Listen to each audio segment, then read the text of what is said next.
What's good, y'all? Welcome to Just After My Bedtime, the only show sponsored by overdraft fees and underdog bets. I'm your host, Sal G, and football season's officially back, which means two things: fantasy football and gamblers crawling out of the shadows like they got called for jury duty. Whole summer you didn't hear from them. Now they back, acting like they have the formula. Same old line, almost hit last year. You don't brag about almost winning. You don't tell folks, I almost paid rent. The landlord don't care. You still outside. And gamblers always chasing that impossible ticket. Talking about, if Patrick Mahomes throws 3 touchdowns, the Bears score exactly 19 and the kicker misses wide left on Thursday, I'm retiring early. No, you're not. That's not a parlay. It's a hostage negotiation.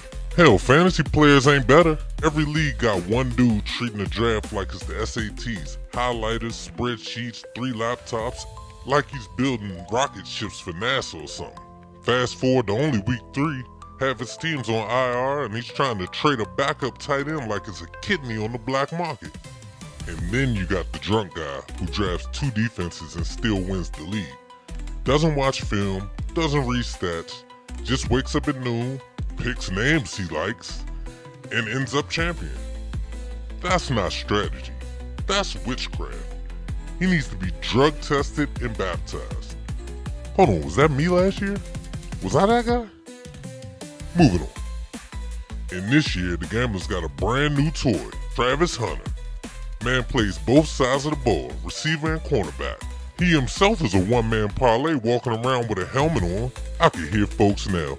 If Travis gets a pick 6, a touchdown, and returns a punt for 40 yards, that's plus 1,800 odds. That's my rent. No, that's your eviction notice. They don't take FanDuel slips at leasing offices. Fantasy GMs are panicking too. How do you even rank a man like that? Be a wideout, a corner, a flex, or a commissioner? Somebody about to draft him twice just to cheat. At this point, you might as well give him his own league and let him play against himself. Look, fantasy football is just Dungeons and Dragons for people who hate wizards. And gambling? That's just child support with sneakers on. You ain't winning. Vegas ain't building billion-dollar hotels on your winnings. They build them off your, man, I almost hit. Well, that's it for this week, so go ahead and draft your teams, choose your parlays, and sell your souls.